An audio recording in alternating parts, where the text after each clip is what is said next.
Привет, друзья! С вами Анастасия Вендлер, и вы на канале «Мама про рост». В современном мире, где повседневная жизнь стремительно ускоряется, а традиции все чаще забываются, особенно остро встает вопрос сохранения знаний о передаче опыта между поколениями.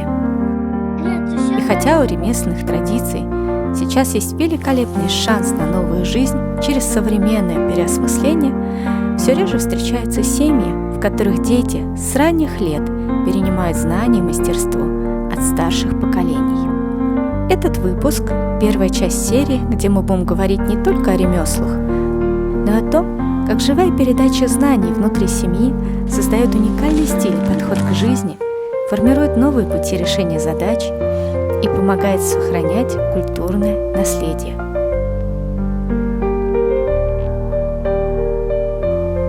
Давайте начнем с того, как время, проведенное с детьми, не только передает навыки, но и сохраняет семейные ценности,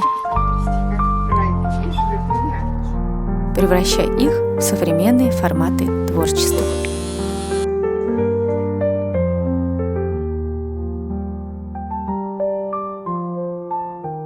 Расскажу на своем примере. В моей семье близко понятие преемственности поколений.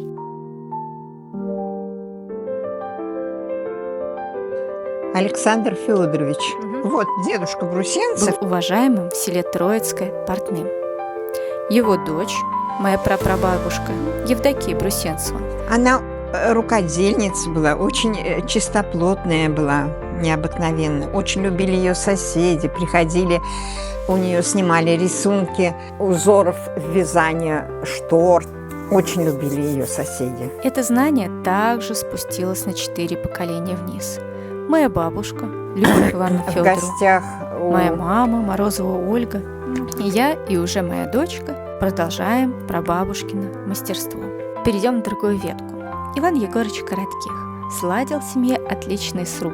Его дочка, Любовь Ивановна, моя бабушка, во времена перестройки купила в Тамбове старый полуразрушенный дом, восстановила его, достроила целый флигель. И ее дочь, моя мама, построила собственный дом. Теперь строит уже второй дом, чтобы в нем могли жить и взрослеть уже ее внуки.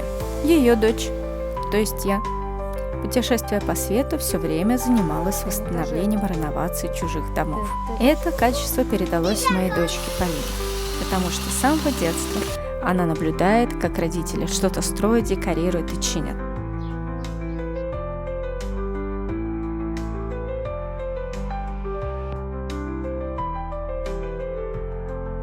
Мы начали докрашивать кукольный домик, и Дымка вчера поселился в этом кукольном домике. Это всего лишь пара примеров. Если взглянуть в семейные архивы, то несложно обнаружить, что почти любой навык, которым владеют члены моей семьи, имеет длинную ветку преемственности. И навыки эти выросли не с пустого места и не потому, что такие хорошие гены.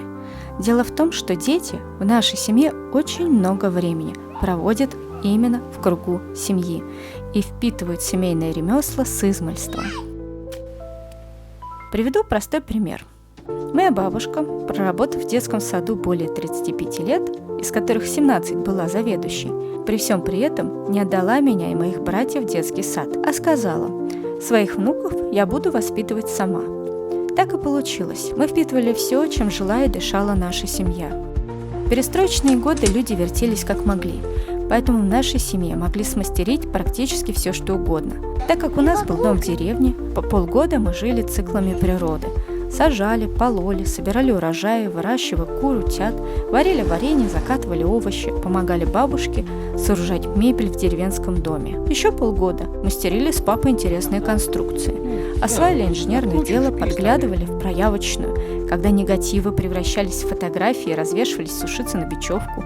Крутились рядом с мамой, когда она шила, вязала, вышивала.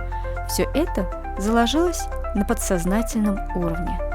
Другой бы сказал, что это у нас крови. Когда родилась моя дочка, я жила на Тенерифе и по заветам своей бабушки не стала отдавать ребенка в детский сад. Все время мы проводили вместе. Переехав перед пандемией в Россию, перешли на домашнее обучение.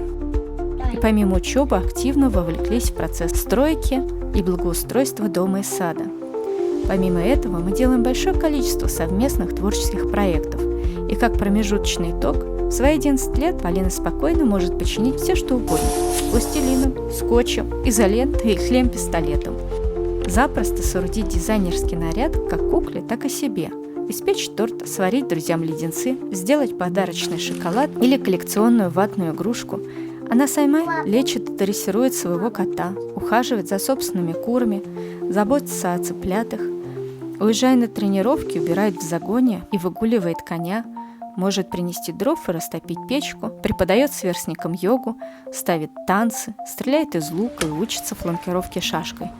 Она спокойно обходится без гаджетов, при этом за считанные минуты может настроить бабушке телефон. Все это, оставаясь веселым и коммуникабельным ребенком. Для нас лучшая награда видеть, как семейные традиции продолжают жизнь в современном формате общества. Ведь ремесло – это не просто умение, это история, передающаяся через поколения. В современном мире, когда темп жизни все ускоряется, мы, родители, часто стремимся максимально занять наших детей, отдавая их в различные кружки и секции. Это, безусловно, полезно, но не стоит забывать о важности семейных ценностей и навыков, которые передаются от нас, родителей.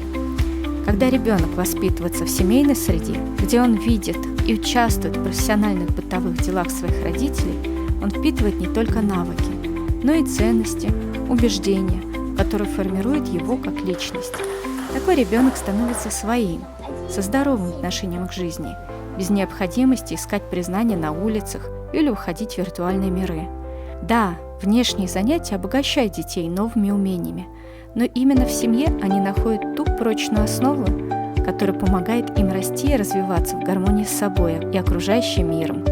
Когда мы уделяем своим детям больше времени и вовлекаем их в наши проекты и дела, они вырастают в семейной парадигме реальности, где знания и опыт передаются из поколения в поколение, а не только привносятся от посторонних людей. Важно сохранять этот баланс и помнить, что истинное воспитание начинается в семье. А семейные традиции – это не просто передача навыков, это передача ценностей и любви. Давайте сохранять и передавать их дальше, делая мир богаче и ярче. Друзья, если вам понравилось это видео, обязательно поставьте лайк и поделитесь им с вашими друзьями. Напишите в комментариях, какие семейные традиции важны лично для вас и для вашей семьи.